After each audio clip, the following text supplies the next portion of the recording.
ఓం నమో వెంకటేశాయ. త్యక్తసాకేతవాసాయ చిత్రకూటవిహారిణే సేవ్యాయ సర్వయమినాం ధీరోదాత్తాయ మంగళం. తండ్రి చేసిన ప్రతిజ్ఞకై దివ్య భోగాలను మరియు అయోధ్యను వదిలి చిత్రకూట వనంలో విహరించినవాడు, సమస్త యోగుల చేత సంసేవితుడు, ధీరోదాత్తుడైన శ్రీరామునికి తదభిన్న శ్రీనివాస పరబ్రహ్మకి నమస్కరిస్తూ ఆ స్వామి యొక్క దయా విశేషం చేత ప్రతిరోజు మనం అయోధ్యాకాండ ప్రవచన కార్యక్రమాన్ని నిర్వహించుకుంటున్నాము. ఈరోజు ఈ కార్యక్రమాన్ని జ్ఞానం యొక్క మాహాత్మ్యాన్ని తెలిపేటువంటి ఒక సంకీర్తన పురస్సరంగా ప్రారంభించుకుందాం. ఈ సంకీర్తనను అన్నమాచార్య ప్రాజెక్టు కళాకారులు అలాగే సంగీత శాస్త్ర కోవిదులు శ్రీమాన్ కర్రా ఉదయ్ భాస్కర్ గారు వారి బృందంతో సహా ఆలపిస్తారు. ఈ సంకీర్తన కార్యక్రమం తదుపరి మనం ప్రవచన కార్యక్రమాన్ని నిర్వహించుకుందాము. ఓం నమో వెంకటేశాయ.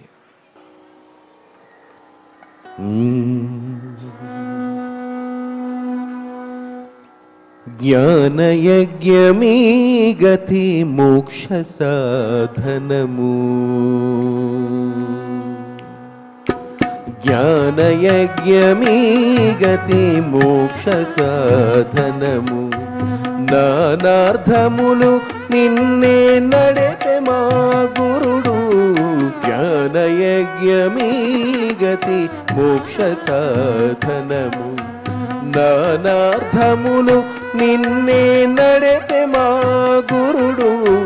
జ్ఞానయజ్ఞమీ గతి మోక్ష సాధనము.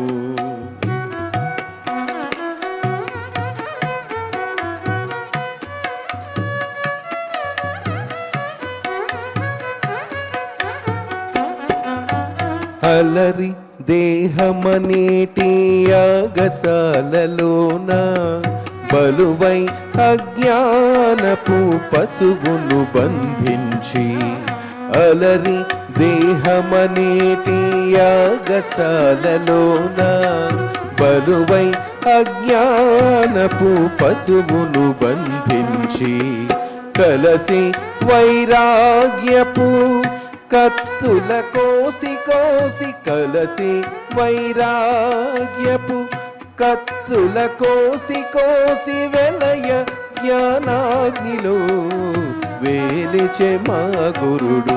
కలసి వైరాగ్యపు కత్తుల కోసి కోసి వెలయ జ్ఞానాగ్నిలో వేలిచె మా గురుడు.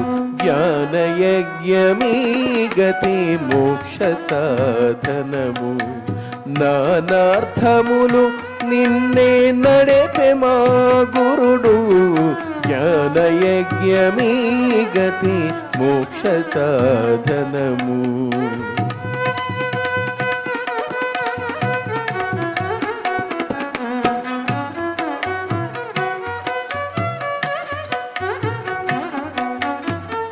మృక్కుచు వైష్ణవులని ముని సభ కూడబెట్టి, చొక్కుచు శ్రీపాదతీర్థ సోమపానమును నుంచి.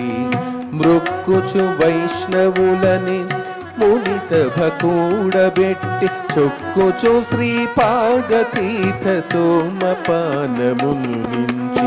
చక్కగా సంకీర్తన సామగానమును చేసి,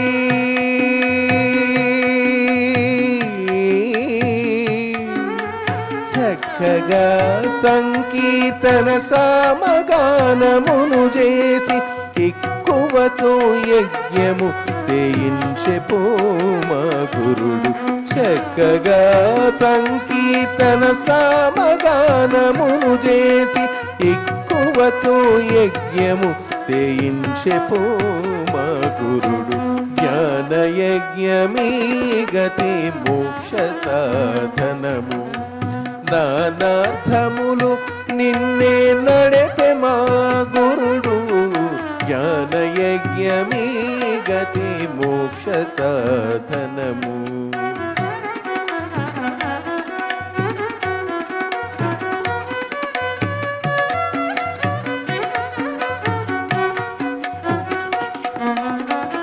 తదీయ గురు ప్రసాదం పురుడాశ్రమిచ్చి కొదదీర భయమను కుండలంబులు పెట్టి తదీయ గురు ప్రసాదం పురుడాశ్రమిచ్చి కొదదీర భయమను కుండలంబులు పెట్టి ఎదలో శ్రీ వెంకటేశునిటు ప్రత్యక్షము చేసే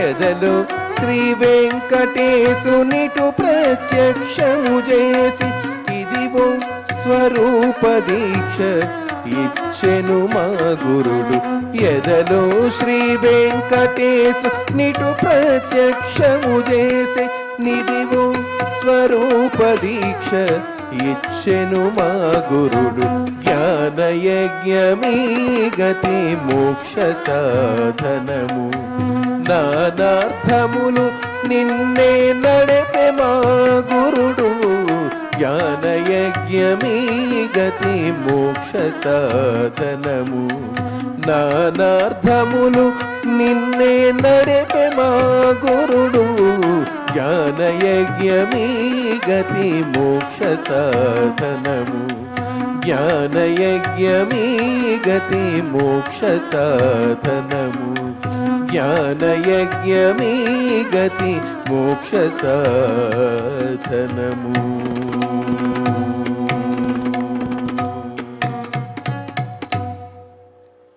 ఇదం జ్ఞానం హరేః పూజ హరేరే ఓదితం సదా హర్యధీనం చ సర్వత్ర ఏవం న్యాసో హరౌ స్మృతః అని, అలాగే జ్ఞానేనైవ పరంపదం అని కూడా చెప్తారు. అంటే పరమపదానికి అనగా మోక్షానికి అంతిమ సోపానం కానీ ప్రథమ సోపానమైన జ్ఞానమే.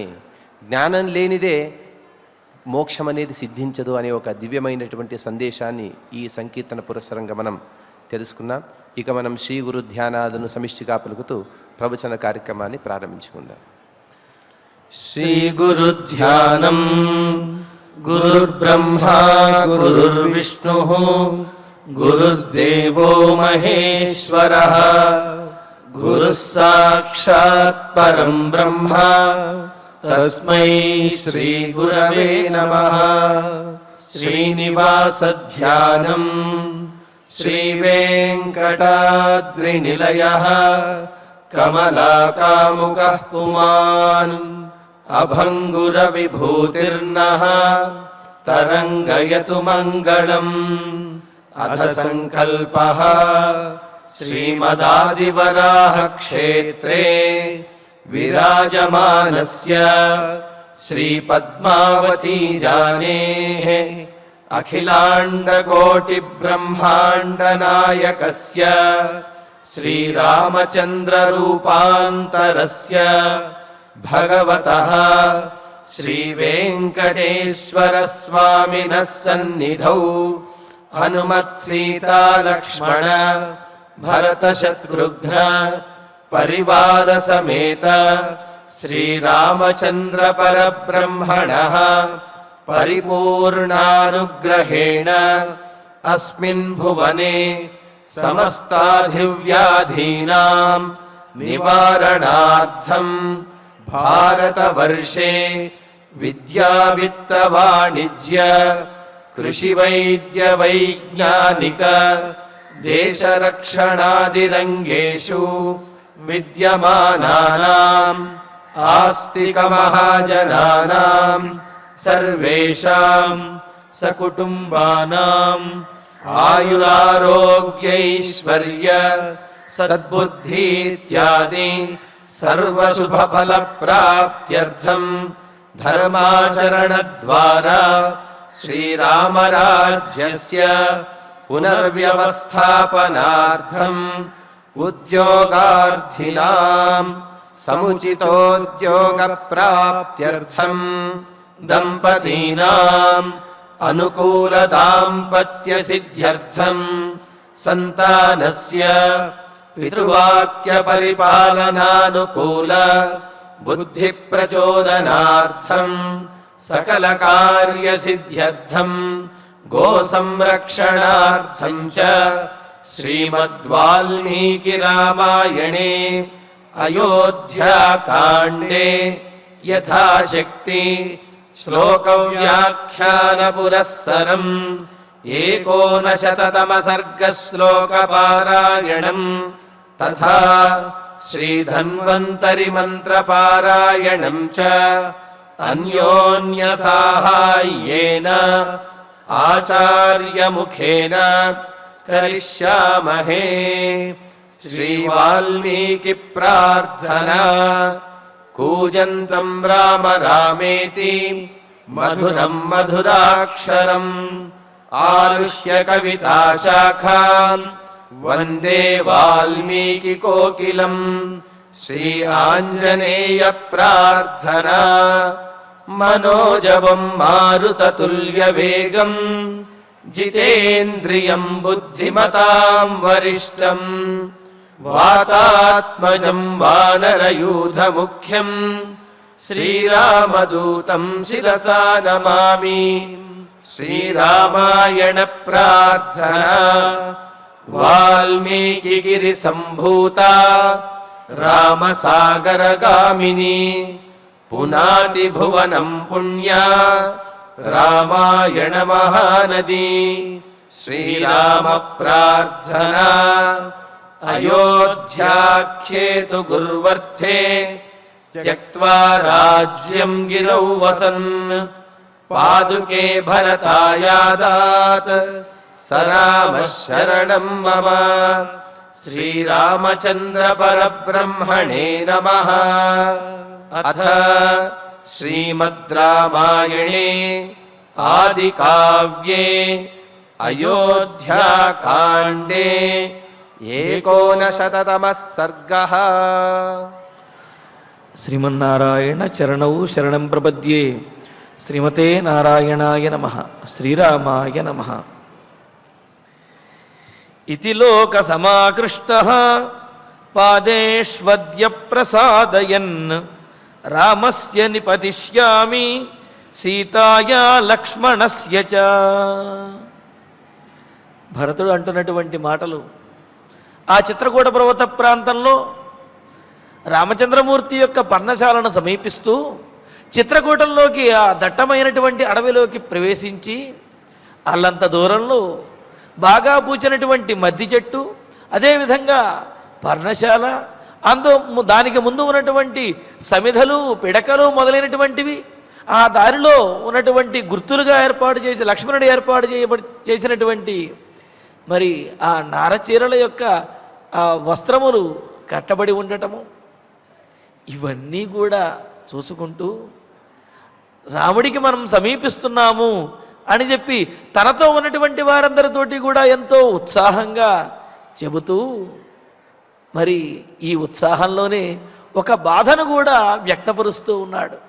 ఒక పక్క రాముణ్ణి తాను కలుస్తున్నాను అనే బాధ, మరి ఒక పక్క తన వల్లనే రాముడు ఈ విధంగా వనవాసం చేయవలసి వచ్చింది అనే ఒక బాధ, మరి ఒక పక్క ఈ విషయంలో లోకమంతా కూడా నిందిస్తుంది అని చెప్పి, అందుకనే అక్కడ 16వ శ్లోకంలో అన్నారు కదా, మత్కృతే వ్యసనం ప్రాప్త లోకనాథో మహాద్యుతి సర్వాన్ కామాన్ పరిత్యజ్య వనే వసతి రాఘవ అని చెప్పి, మరి నా కారణంగా అంటే భరతుడు అంటున్నాడు, తన కారణంగా రామచంద్రమూర్తి రాజ్యాన్ని, రాజ్యభోగాలని, అయోధ్య నగరాన్ని విడిచిపెట్టేసి మరి అడవిలోకి వచ్చాడు. లోకమందరి చేత కూడా పూజింపబడవలసినటువంటి రామచంద్రమూర్తి, జనులందరి చేత కూడా ఆరాధించబడే రామచంద్రమూర్తి నిర్జనమైనటువంటి ఈ అడవిలోకి వచ్చి ఉన్నాడు అంటే దానికి పరోక్షంగా తానే కారణము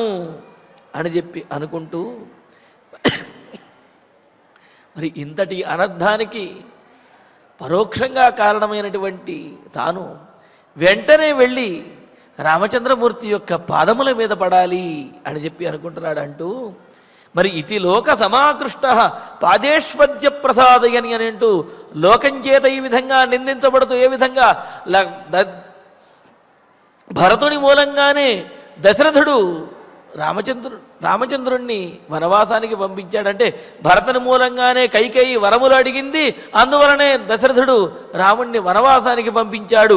దీనంతటికీ మూల కారణం భరతుడే అని చెప్పి లోకమందరూ ఈ విధంగా నిందిస్తూ ఉంటే, అటువంటి వాడినైనటువంటి నేను అద్య ప్రసాదయన్, అద్య ఈనాడు నా సోదరుడైన అగ్రజుడైనటువంటి రామచంద్రమూర్తిని అనుకూలం చేసుకుంటూ ఆయన యొక్క అనుగ్రహాన్ని పొందుతూ రామస్య సీతాయా లక్ష్మణస్య చ, రాముని యొక్క పాదములను, సీతాదేవి యొక్క పాదములను, లక్ష్మణుని యొక్క పాదములను కూడా పట్టుకుంటాను, ఆయన యొక్క వారి పాదముల మీద పడతాను అని చెప్పి అంటున్నాడు. అంటే తనకు తెలియకుండా జరిగినప్పటికీ కూడా రామవనవాసానికి తాను కారణమయ్యాను కావున దానికి ప్రాయశ్చిత్తం అనేది లేదు. అయినప్పటికీ కూడా నేను రాముని పాదముల మీద, సీతాదేవి పాదముల మీద, లక్ష్మణుని పాదముల మీద కూడా పడి క్షమాపణ వేడుకుంటాను అని చెప్పి భరతుడు మరి ఆ పర్ణశాలను సమీపించబోతూ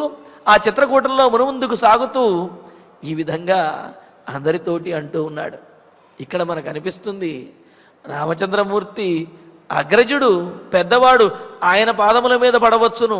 సీతాదేవి వదిన గారు తల్లితో సమానం, ఆవిడ పాదముల మీద పడవచ్చును. కానీ ఇక్కడ భరతుడు లక్ష్మణుని పాదముల మీద, తమ్ముడైనటువంటి సోదరుడైనటువంటి వాడు, అనుజుడైనటువంటి లక్ష్మణుని పాదముల మీద కూడా తాను పడతాను అని చెప్పి అంటున్నాడు.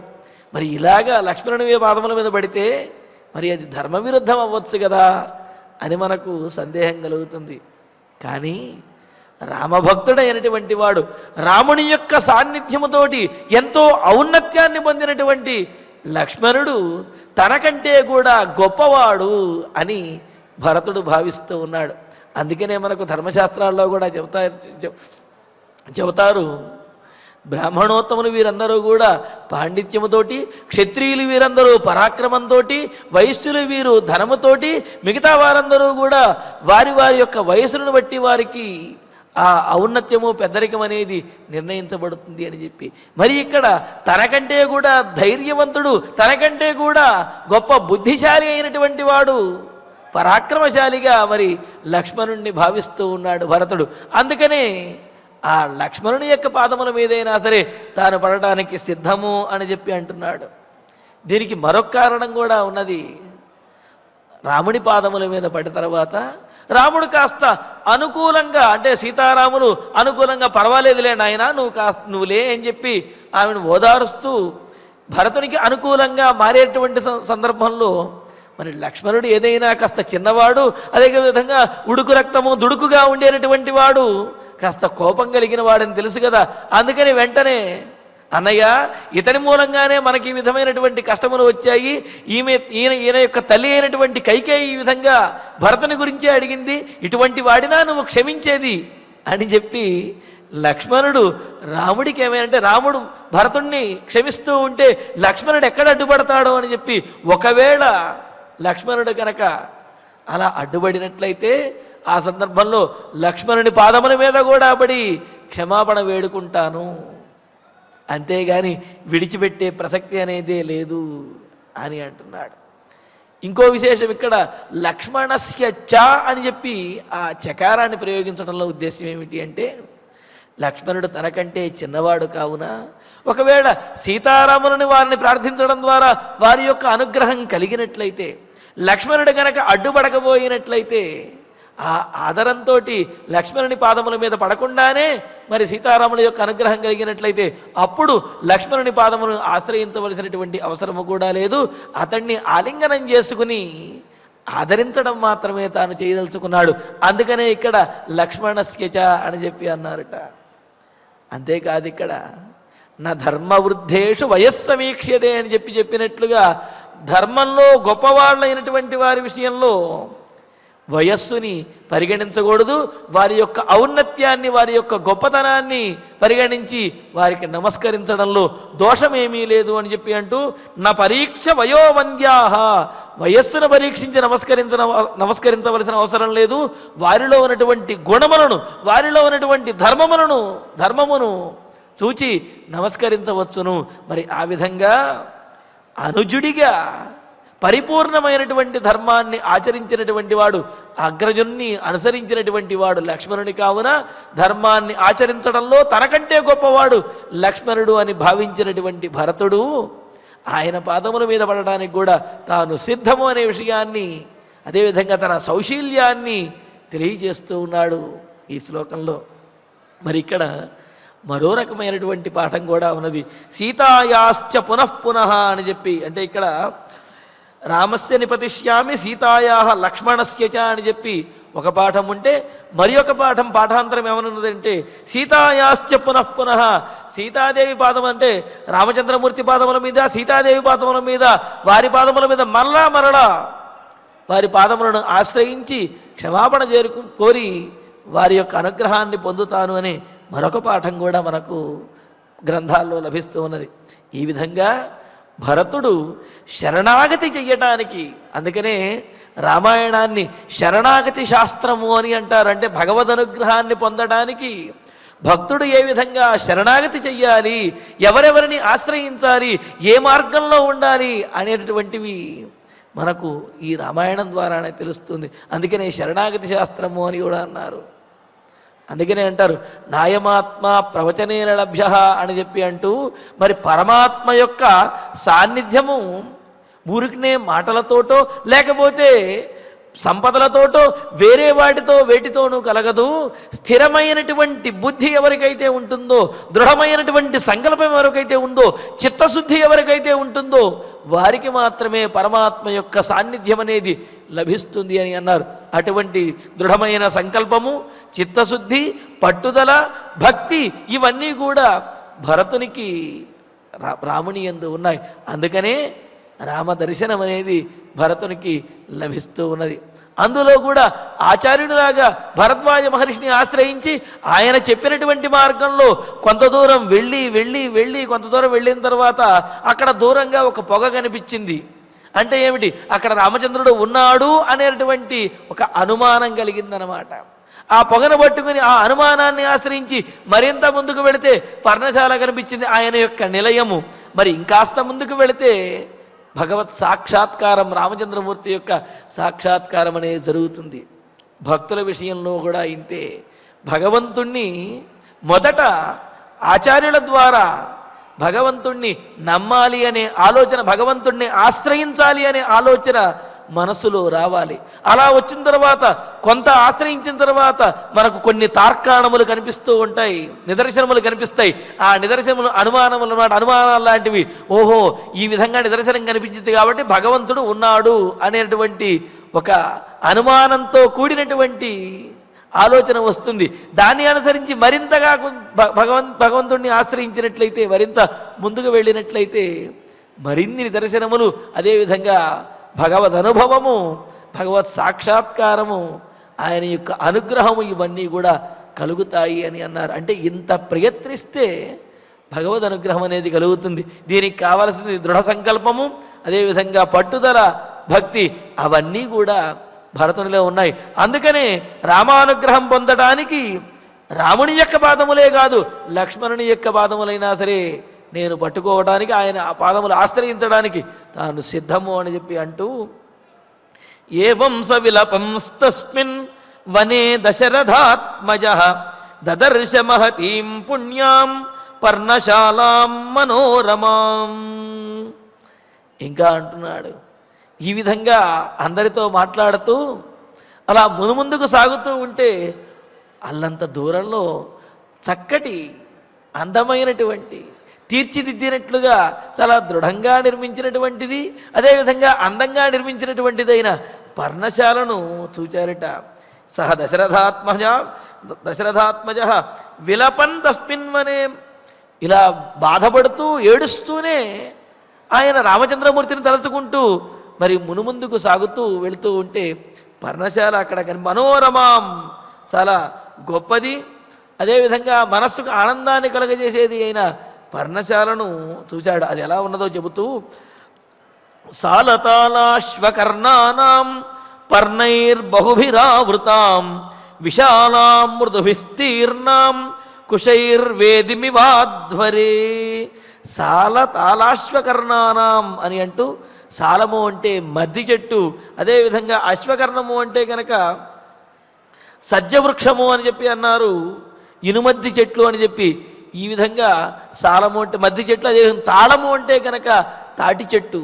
అలాగా మద్ది చెట్టు ఆకులతోటి, తాటి చెట్టు ఆకులతోటి, ఇనుమద్ది అంటే సజ్జ వృక్షము యొక్క ఆకులతోటి కూడా ఆ పర్ణశాల కప్పబడి ఉన్నది. చూడండి, పర్ణములు అంటే ఆకులు, పర్ణముల చేత నిర్మించబడినటువంటి శాల కావున అది పర్ణశాల అని సార్థక నామధేయం అన్నమాట. అటువంటి పర్ణశాలను చూశాడు, ఎలా ఉన్నది? పర్ణై ఆవృతాం అధ్వరే కుశై తీర్ణాం వేదిమివా. ఏదైనా యజ్ఞం చేస్తున్నప్పుడు దర్భల చేత నిర్మించబడినటువంటి వేదికలాగా మరి రామచంద్రమూర్తి యొక్క ఆ పర్ణశాల పరమ పవిత్రంగా గోచరిస్తూ ఉన్నది, ఎంతో అందంగా కూడా ఉన్నది. శక్ర ఆయుధ నికాశైశ్చ కార్ముకైర్భారసాధనై రుక్మపృష్టైర్మహాసారై శోభితాం శత్రుబాధకై. అంతేకాదు ఆ పర్ణశాల పైన, అదేవిధంగా ఆ పర్ణశాలలోనూ కూడా శక్రాయుధ నికాశైశ్చ, ఇంద్రుని యొక్క వజ్రాయుధంతో సమానమైనటువంటివి, అంటే ఇంద్రుని యొక్క ధనస్సుతో సమానమైనటువంటివి, వజ్రాయుధంతో సమానమైనటువంటివి. ఇంకా భారసాధనై, చాలా బరువైనటువంటివి అన్నారు.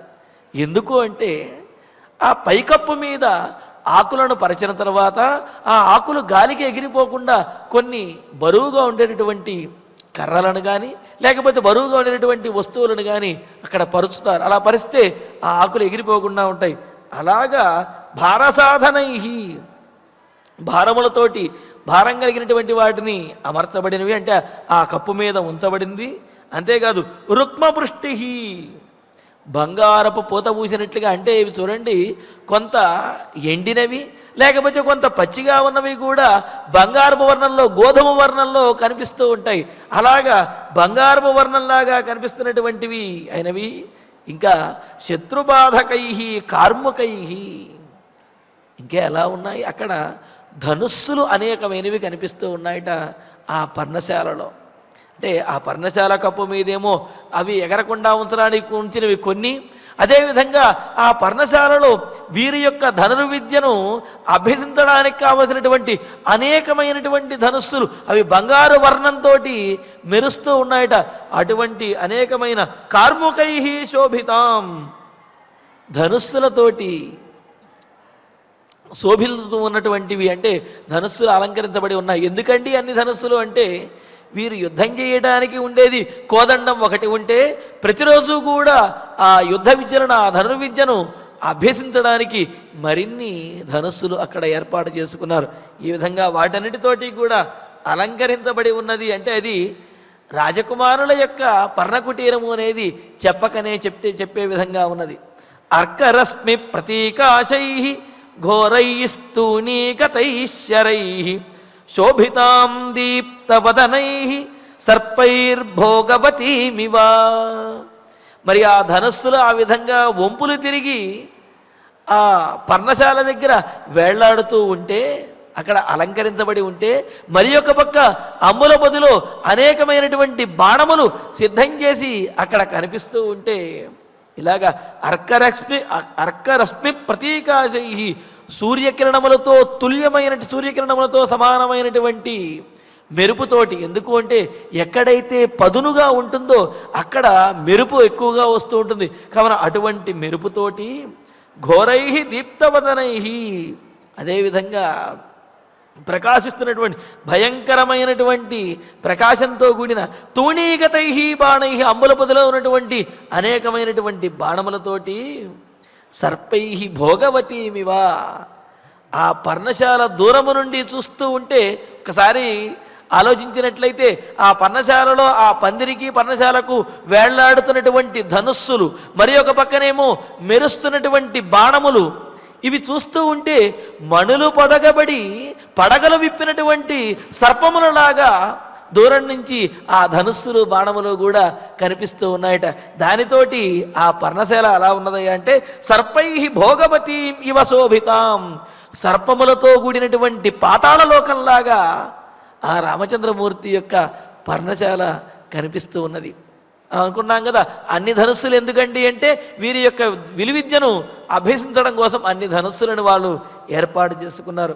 మరి అలా కనిపిస్తున్నటువంటి పర్ణశాలను మహారాజతవాసోభ్యాం అసిభ్యాంచ విరాజితాం రుక్మబిందు విచిత్రాభ్యాం చర్మాభ్యాం చాపి శోభితాం.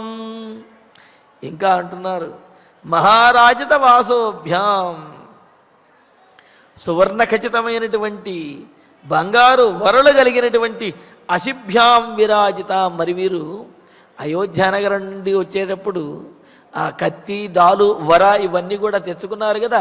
వాటినన్నింటినీ కూడా అవసరమైనప్పుడు వినియోగిస్తారు. మరి అవసరం లేనప్పుడు అలాగా ఆ పర్ణశాలలో అక్కడ తగిలించి ఉంచుతారు కదా. వాటితోటి మహారాజత వాసోభ్యాం అసిభ్యాం విరాజితాం, బంగారు వరలు కలిగినటువంటి మెరుస్తున్నటువంటి 2 ఖడ్గములతోటి విరాజితం ప్రకాశిస్తూ ఉన్నది. 2 ఖడ్గములు అంటే ఒకటి రామచంద్రమూర్తిది, మరొకటి లక్ష్మణస్వామిది. ఈ 2 ఖడ్గములు కూడా అక్కడ మెరుస్తూ కనిపిస్తూ ఉన్నాయి. అలా కనిపిస్తున్న రుక్మబిందు విచిత్రాభ్యాం, మరి ఆ వరలకి దాలు వీటికి కూడా మధ్యలో బంగారపు పూతలు, రత్నములు కూడా అలంకరించి ఉండటంతో అవి కూడా ఎంతో గొప్పగా మెరుస్తూ ఉన్నాయట. అటువంటి కత్తులు, అటువంటి ఖడ్గము, వర, దాలు మొదలైన వాటిని అలంకరించబడినటువంటిది. ఇంకా చర్మాభ్యాంచాపి, ఇంకా దాలు కత్తులతో పాటుగా ఇతరములైనటువంటి సాధనములు ఏవైతే ఉన్నాయో వాటితో కూడా అలంకరించబడినటువంటి ఆ పర్ణశాలను భరతుడు చూచాడు. గోధాంగుళిత్రైరాసత్తై చిత్రై కాంచన భూషితై హరిసంఘైరణాధృశ్యాం మృగై సింహగుహామివ. ఇంకా చెబుతున్నాడు కాంచన భూషితై చిత్రై ఆసక్తై,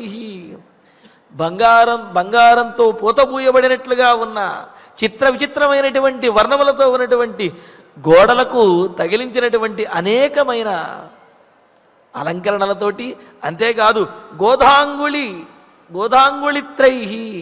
గోధాంగుళి అని అంటే గోధాంగుళిత్రము అని అంటే ఉడుము యొక్క చర్మంతో తయారు చేయబడినటువంటి చేతికి ధరించేటటువంటి కవచం. మనం గ్లౌజ్ అంటుంటాం కదా, అదనమాట. అలాగా చేతికి ధరించేటటువంటి కవచం ఎందుకు ధరిస్తారు అంటే ఈ బాణమును ప్రయోగించేటప్పుడు ఆ వింటి నారి చాలా నిశితంగాను చాలా కఠినంగా ఉంటుంది. మరి దానిని పట్టుకుని మాటికి కూడా దాన్ని పట్టుకుని లాగి విడిచిపెట్టడము అంటే ఈ వేళ్ళు భరించడం కష్టము. అందుకని ఏం చేస్తారు, ఆ బాణ ప్రయోగం చేసేటప్పుడు చేతికి ఉడుము చర్మంతో చేసినటువంటి ఆ కవచాన్ని ధరించి దానితోటి ఆ బాణాన్ని పట్టుకుని, ఆ ధనుస్సుని పట్టుకుని బాణాన్ని ఈ విధంగా గట్టిగా లాగి విడిచిపెడుతూ ఉంటారు. అలాగా అది ఆ చర్మము కూడా బంగారు వర్ణంతో అది ప్రకాశిస్తూ ఉన్నదిట. అటువంటి ఆ ఉడుము చర్మం మొదలైనవన్నీ కూడా మరి ఆ గోడలకు అలంకరించినట్లుగా అక్కడ తగిలించి ఉంచారు. మృగై అనాదృశ్యాం సింహగుహామివా. అంతేకాదు ఆ పర్ణశాల చుట్టూ కూడా చక్కటి ప్రాకారములాగా కర్రలతోటే వాటిని చుట్టూ గోడలాగా నిర్మించడం కూడా చేశారట. తద్వారా ఈ చిన్న చిన్న జంతువులు ఇవన్నీ కూడా ఆ లోపలికి ప్రవేశించకుండా ఉంటాయి. వాటి నుండి కూడా కొంత రక్షణ అన్నమాట.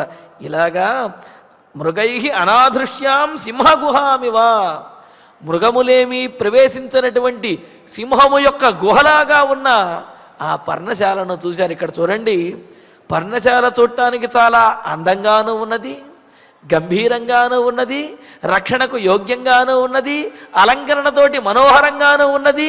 అదేవిధంగా ఎవరూ ప్రవేశించడానికి వీలు లేకుండా సింహము యొక్క గుహలాగా ఉన్నది అంటూ మరి ఒక గృహానికి ఎన్ని రకమైనటువంటి లక్షణములు ఉండాలో అన్ని లక్షణములతో కూడినటువంటి పర్ణశాలను మరి రామలక్ష్మణుడు ఆ చిత్రకూట పర్వత ప్రాంతంలో ఏర్పాటు చేసుకున్నారు అని చూడండి. హరిసంఘై అనాదృశ్యాం, శత్రువులెవరూ కూడా ఛేదించడానికి వీలు లేనంతగా చక్కగా నిర్మించినటువంటి దశరథాత్మజ తస్మిన్ వనే దదర్శ, వారు నిర్మించుకున్నటువంటి పర్ణశాలలో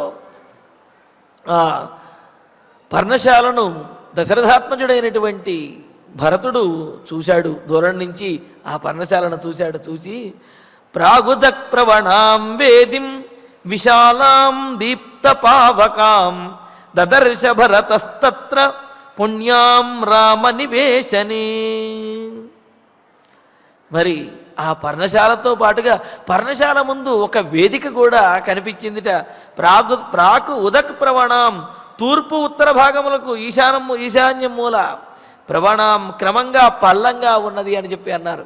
అందుకని ఇప్పటికి కూడా వాస్తుశాస్త్రంలో చెబుతారు కదా, తూర్పు వైపున అదేవిధంగా ఈశాన్యం వైపున కూడా నీరు ప్రవహించే విధంగా ఉండాలి అని చెప్పి, అటువైపు నీరు కనుక ప్రవహించినట్లయితే ధనధాన్యములకు వాటికి లోటు ఉండదు అని. అలా కాకుండా తూర్పు నుండి పశ్చిమానికి లేకపోతే ఈశాన్యం నుండి లోపలికి కనుక నీరు ప్రవహిస్తూ ఉంటే ఆ ఇంట్లో అనేకమైనటువంటి చికాకులు ఉంటాయని. మరి ఇక్కడ అడవిలో నిర్మించినటువంటి పర్ణశాలలో కూడా ఈ వాస్తుశాస్త్రాన్ని దేనిని విడిచిపెట్టలేదు. మరి అప్పుడు అంతకుముందు కూడా మనం అనుకున్నాం, ఆ పర్ణశాలను నిర్మించేటప్పుడు వాస్తు హోమాన్ని కూడా చేశారు అని చెప్పి మనం అనుకున్నాం కదా. మరి ఆ విధంగా ఇక్కడ చూడండి, ప్రాగుదక్ ప్రవణం, తూర్పు ఉత్తర భాగంలోను ఈశాన్యంలోను, ప్రవణం అంటే క్రమంగా పల్లముగా ఉన్నటువంటిది, అంటే అటువైపుకు నీరు ప్రవహించే విధంగా ఉన్నది. విశాలం, ఎంతో విశాలంగా ఉన్నది. అంతేకాదు దీప్తపావకాం, అగ్నిహోత్రము చక్కగా ప్రజ్వరిల్లుతూ ఉన్నటువంటిది అయిన పుణ్యాం వేదిం తత్ర, పుణ్యప్రదమైనటువంటి పవిత్రమైనటువంటి ఆ యజ్ఞవాటికలాగా ఉన్నటువంటి వేదికను కూడా రామనివేశనే భరత దదర్శ, ఆ రాముని యొక్క పర్ణశాల దగ్గర భరతుడు చూశాడు. నిరీక్ష్య సముహూర్తంతు దదర్శ భరతో గురం ఉటజే రామమాసీనం జటామండలధారిణం. ఇంకా మరింత ముందుకు వెళ్ళేటప్పటికీ ఆ పర్ణశాల ముందు ఎవరో ఒకరు మహాపురుషుడు కూర్చుని ఉన్నాడు. ఆయన జడలను ధరించి ఉన్నాడు, నారచీరలు కట్టుకొని ఉన్నాడు. దానితోటి మరి రామచంద్రుడు అక్కడ పర్ణశాలలో కూర్చుని ఉన్నాడు. కూర్చుని ఉంటే ఆయనేమో జడలు నారచీరలు ధరించి ఇంతకు ముందు కంటే కూడా చాలా విలక్షణంగా కనిపిస్తూ ఉన్నాడు. అంటే భరతుడు ఎప్పుడూ కూడా రామచంద్రుడిని కిరీటం పెట్టుకుని ఉండగా, పట్టుపీతాంబరములు అదేవిధంగా ఆభరణములు ధరించి ఉండగా చూశాడు తప్ప ఈ విధంగా జటావల్కలములు ధరించి ఉండగా ఎప్పుడు చూడలేదు కదా. దాంతో ఆ పర్ణశాల ముందు విలక్షణమైనటువంటి వస్త్రధారణతో, విలక్షణమైనటువంటి ఆ జడలతోటి కనిపిస్తున్నటువంటి వాడు రాముడిలాగా ఉన్నాడు. కానీ రాముడేనా కాదా అని చెప్పి కొంత అనుమానం కలిగింది. అందుకనే సహ ముహూర్తం నిరీక్ష్య, ఆ పర్ణశాలను సమీపిస్తూ పర్ణశాల ముందు కూర్చున్నటువంటి మహాపురుషుడు మా అన్నగారు రామచంద్రమూర్తిలా ఉన్నాడే అని ఒక్కసారి మనస్సులో ఆలోచన కలిగిన, ఈ వేషంలో ఉన్నాడేమిటి, ఇలా కొత్తగా కనిపిస్తున్నాడేమిటి అని చెప్పి ముహూర్తం నిరీక్ష్య, ఒక క్షణకాలం పాటు అక్కడ ఆగి అలా చూచి ఉటజే ఆసీనం జటామండలధారిణం, ఆ పర్ణశాలలో కూర్చొని ఉన్నటువంటి వాడు జడల సమూహమును ధరించినటువంటి వాడు గురుం పూజనీయుడు, తన అన్నగారైనటువంటి రామచంద్రమూర్తిని భరతుడు అల్లంత దూరంలో దర్శించాడు. భరతుడికి రాముడు కనిపించాడు. అయితే ఒక క్షణకాలం పాటు రాముడా కాదా అనే సందేహాన్ని పొందాడు. కానీ రాముడే అనే విషయాన్ని తెలుసుకుని చూచాడనమాట. చూచి తంతు కృష్ణాజినతరం చీరవల్కలవాససం దదర్శ రామమాసీనం అభితః పావకోపమం. మరి భరతుడు రాముణ్ణి దర్శించినటువంటి ఆ విశేషమైనటువంటిది ఎలా ఉన్నది అనేది ఇక్కడ మనకు వర్ణిస్తూ ఉన్నాడు. ఎలా ఉన్నాడు అంటే, ఇంతకుముందు విలువైనటువంటి ఆభరణములను అదేవిధంగా కిరీటములను పట్టు వస్త్రములను ధరించేవాడు. మరి ఇప్పుడేమో నారవస్త్రములను జడలను ధరించి ఉన్నాడు. అయితే కిమివహి మధురాణం మండనం నాకృతీనాం అని చెప్పి అన్నట్లుగా సహజ సిద్ధమైనటువంటి సౌందర్య శోభ కలిగినటువంటి వారు ఏ వస్త్రములను ధరించినా ఎలా ఉన్నప్పటికీ కూడా వారు అందంగానే తేజోవంతంగానే గోచరిస్తారు. అంతే కదా. పద్మము ఎట్లా ఉంటుంది, అది బురదలో ఉంటుంది. దానికి పాచి అంతా కూడా పట్టి ఉంటుంది, దాని చుట్టూ కూడా పాచి ఉంటూ ఉంటుంది. కానీ ఆ విధంగా బురదతో కూడినటువంటి పాచితో కూడినటువంటి కొలనులో ఉన్నటువంటి పద్మము చూడటానికి చాలా అందంగానే ఉంటుంది. అంటే ఆ చుట్టూ ఉన్నవేవి కూడా మనకు కనిపించవు, ఆ పద్మము యొక్క అందం ముందు మిగతావన్నీ కూడా దిగదుడిపే అన్నట్లుగా ఉంటాయి. అలాగే రామచంద్రమూర్తి యొక్క దేహదార్ఢ్యము, అదేవిధంగా ఆయన యొక్క ఆ సౌందర్యము, ఆ దివ్యమంగళ విగ్రహునికి అన్ని ఆభరణములు ధరింపజేసిన ఏ ఆభరణములు పట్టుపీతాంబరములు లేకపోయినప్పటికీ కూడా ఆయన ప్రకాశిస్తూనే ఉంటాడు. అందుకనే కృష్ణాజినాధరం, జింక చర్మమును, నల్లని మచ్చలు కలిగినటువంటి జింక చర్మమును ధరించినటువంటి వాడు, ఆసీనం వీరాసనంలోను లేకపోతే పద్మాసనంలోను వీటిలో కూర్చొని ఉన్నటువంటి వాడు, అభిత పావకోపమం, ఆయన యొక్క తపో విశేషము చేతను నిత్యకర్మానుష్ఠానం చేతను ఆ క్షాత్రం తేజస్సు చేతను కూడా ఆయన అగ్నిహోత్రుడిలాగా ప్రకాశిస్తూ ఉన్నటువంటి వాడు. అంటే చూడండి, అగ్నిహోత్రుడు ఏ విధంగా అయితే ప్రజ్వరిల్లుతూ ప్రకాశిస్తూ ఉంటాడో రామచంద్రమూర్తి కూడా అంతటి తేజస్సుతోటి ప్రకాశిస్తూ ఉన్నట్ట.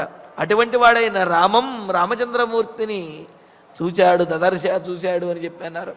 అంటే ఇక్కడ శ్యామల వర్ణం కలిగినటువంటి వాడు అయినప్పటికీ కూడా ప్రకాశంతో ఆయన ఇంద్రనీల మడిలాగా అగ్నిహోత్రుడిలాగా ప్రకాశిస్తూ ఉన్నాడనమాట. ఆయన అలా ప్రకాశించడానికి మరొక కారణం కూడా చెబుతారు. ఆయన దగ్గరలో సీతాదేవి కూడా ఉంది. నీలతో యద మధ్యస్థ విద్యుల్లేఖే వభాస్వర అని చెప్పినట్లుగా ఆయన నీలమేఘశ్యాముడు అయితే మరి ఆ మెరుపు వంటిది అమ్మవారు. ఆ విధంగా వారిరువురు ఉండడంతో రామచంద్రుడిలో ఎప్పుడూ కూడా ఉత్సాహం అనేది ఉంటుంది. దానికి తోడుగా తపశ్శక్తి, దానికి తోడుగా క్షాత్రం తేజస్సు, దానికి తోడుగా రామచంద్రుని యొక్క సాముద్రిక లక్షణములతో కూడినటువంటి సౌందర్యము, వీటన్నిటితోటి ఉన్నటువంటి రామచంద్రుడు అగ్నిహోత్రుడిలాగా తేజరిల్లుతూ ప్రకాశిస్తూ ఉంటే అటువంటి రామచంద్రమూర్తిని భరతుడు అల్లంత దూరంలో వీక్షించి దర్శించాడు. సింహస్కంధం మహాబాహుం పుండరీక నిభేక్షణం పృథివ్యా సాగరాంతాయా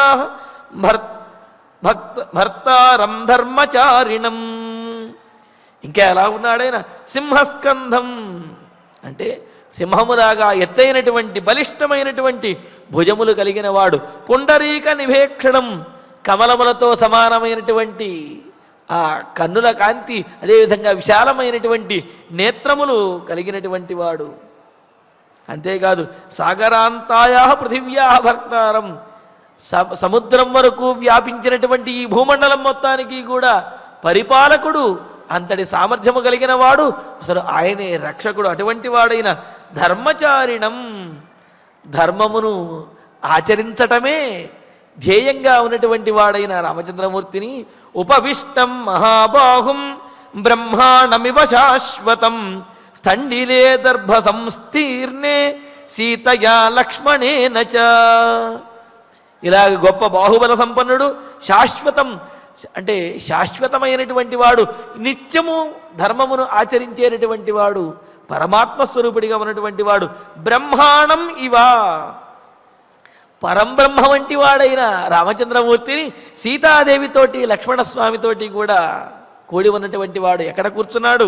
దర్భ సంస్తీర్ణ, దర్భ సంస్తీర్ణే స్థండిలే అన్నారు. దర్భలు పరచబడినటువంటి వేదిక మీద కూర్చుని ఉన్నట్టు, అంటే దర్భలు పరచబడినటువంటి నేల మీద కూర్చుని ఉన్నటువంటి వాడైన తం రామం దదర్శ, రామచంద్రమూర్తిని భరతుడు వీక్షించాడు అని అన్నారు. మరి ఇక్కడ చూడండి, మహాబాహుం శాశ్వతం బ్రహ్మాండం, మహాబాహుం గొప్ప బాహుబల సంపన్నుడు అన్నారు. శాశ్వతం నిత్యమైనటువంటి వాడు, అనాది అనంతమైనటువంటి వాడైన బ్రహ్మాండం వివా పరంబ్రహ్మను వీక్షించినట్లుగా రామచంద్రమూర్తిని చూచాడు అన్నారు. వెంటనే మనకు అనిపిస్తుంది, ఏమండి పరంబ్రహ్మ అంటే గనక నిర్గుణుడు, నిరాకారుడు, నిరంజనుడు అని చెప్పి పరంబ్రహ్మ యొక్క లక్షణం చెబుతారు కదా. మరి ఏ ఆకారము ఏ గుణము లేనటువంటి పరంబ్రహ్మను ఎలా చూడగలుగుతాడు? మరి పరంబ్రహ్మలాగా రాముణ్ణి చూశాడు అంటే, పరంబ్రహ్మకు కనుక ఒక రూపం ఉన్నట్లయితే అది రామునిలాగే ఉంటుంది.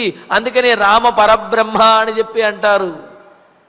అందుకనే ఇక్కడ చెబుతున్నాడు రామచంద్రమూర్తి ఆ పరంబ్రహ్మ స్వరూపమే అనే విషయాన్ని చెప్పటం కోసమే ఇక్కడ ఏమంటున్నాడు, శాశ్వతం బ్రహ్మాణమివా, సాక్షాత్కరించినటువంటి పరంబ్రహ్మలాగా ఉన్న మూర్తి భవించినటువంటి పరంబ్రహ్మలాగా ఉన్నటువంటి రామచంద్రుణ్ణి సీతయ లక్ష్మణేనచ, సీతాదేవితోటి లక్ష్మణస్వామితోటి కూడి ఉండి దర్భ సంస్తీర్ణ సండిలే, దర్భలో పరచబడినటువంటి ఆసనం మీద కూర్చున్నటువంటి తం రామం దదర్శ, ఆ రామచంద్రమూర్తిని భరతుడు చూచాడు.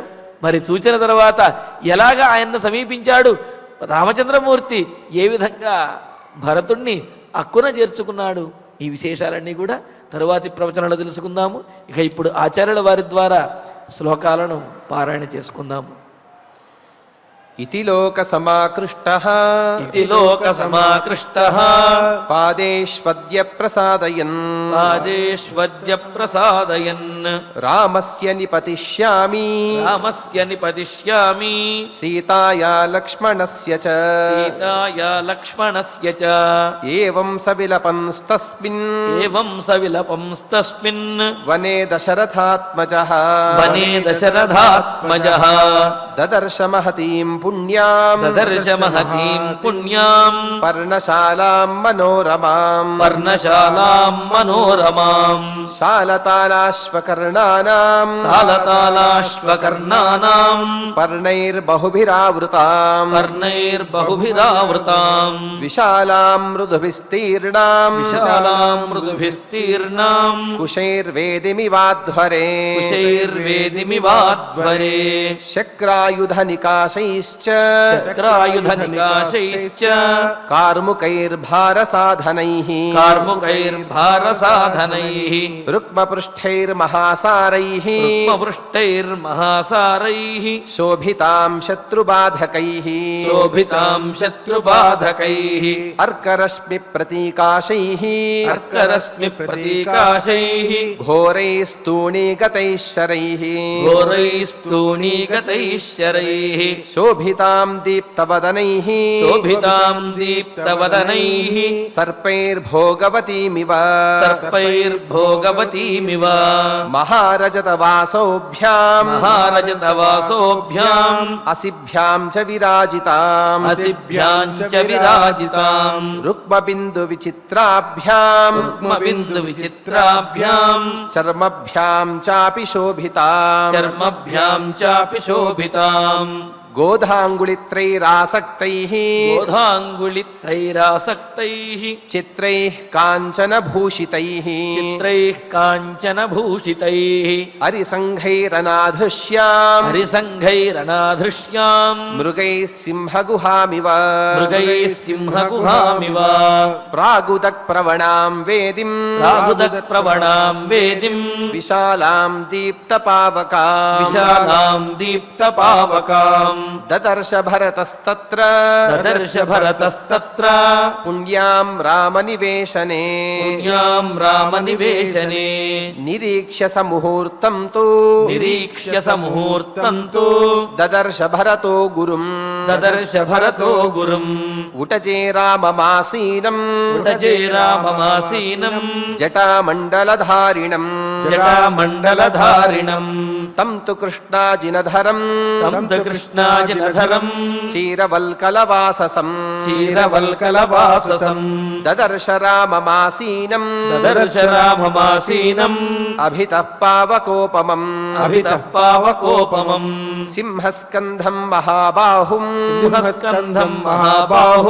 పుండరీకనిభేక్షణం పృథివ్యాః సాగరాంతాయాః భర్తారం ధర్మచారిణం ఉపవిష్టం మహాబాహుం బ్రహ్మాణమివ శాశ్వతం స్థండిలే దర్భ సంస్తీర్ణే సీతయా లక్ష్మణేన చ ఇత్యార్షే శ్రీమద్ రామాయణే ఆదికావ్యే ఆదికావ్యే ఆదికావ్యే అయోధ్యాకాండే అయోధ్యాకాండే ఏకోనశతతమే సర్గే ఏకోనశతతమే సర్గే 12 శ్లోకాః 12 శ్లోకాః. ఇక మనం ఫలశ్రుతిని ప్రారంభించి మంగళ శ్లోక పర్యంతం సమిష్టిగా పలుకుతూ ఈ కార్యక్రమాన్ని పరిపూర్ణం చేసుకుందాం. ఫలశ్రుతి ఆయుష్యమారోగ్యకరం యశస్యం సౌభ్రాతృకం బుద్ధికరం సుఖం చ శ్రోతవ్యమేతన్నియమేన సద్భిః ఆఖ్యానమోజస్కరమృద్ధికామైః. శ్రీరామచంద్ర పరబ్రహ్మణే నమః. అధ ధన్వంతరి ధ్యానం అచ్యుతానంత గోవింద విష్ణో నారాయణామృత రోగాన్మే నాశయా శేషాన్ ఆశు ధన్వంతరే హరే. ఆరోగ్యం దీర్ఘమాయుష్యం బలం తేజోధియం శ్రియం స్వభక్తేభ్యోనుగృహంతం వందే ధన్వంతరిం హరిం. ధన్వంతరేరిమం శ్లోకం భక్త్యా నిత్యం పఠంతి యే అనారోగ్యం న తేషాం స్యాత్ సుఖం జీవంతి తే చిరం. ఓం నమో భగవతే వాసుదేవాయ ధన్వంతరయే అమృతకలశహస్తాయ వజ్రజలౌకహస్తాయ సర్వామయ వినాశనాయ త్రైలోక్యనాథాయ మహావిష్ణవే స్వాహా. ఓం వాసుదేవాయ విద్మహే సుధాహస్తాయ ధీమహి తన్నో ధన్వంతరి ప్రచోదయాత్. అధ నవగ్రహ ప్రార్థనా ఆరోగ్యం పద్మబంధుర్వితరతు నితరాం సంపదం శీతరశ్మిః. భూలాభం భూమిపుత్రః సకలగుణయుతాం వాగ్విభూతిం చ సౌమ్యః. సౌభాగ్యం దేవమంత్రీ రిపుభయశమనం భార్గవః. శౌర్యమార్కిః దీర్ఘాయుః సైంహికేయః. విపులతరయశః కేతుః ఆచంద్రతారం. అరిష్టాని ప్రణశ్యంతు దురితాని భయాని చ. శాంతిరస్తు శుభం మేస్తు గ్రహాః కుర్వంతు మంగళం. అథ క్షమా ప్రార్థనా యదక్షరపదభ్రష్టం మాత్రాహీనం చ యద్భవేత్ తత్సర్వం క్షమ్యతాం దేవ నారాయణ నమోऽస్తు తే. అథ భగవత్సమర్పణం కాయేన వాచా మనసేంద్రియైర్వా బుద్ధ్యాత్మనా వా ప్రకృతే స్వభావాత్ కరోమి యద్యత్ సకలం పరస్మై నారాయణాయేతి సమర్పయామి. అథ మంగళం శ్రియః కాంతాయ కళ్యాణ నిధయే నిధయేర్థినాం. శ్రీవేంకటనివాసాయ శ్రీనివాసాయ మంగళం.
Oh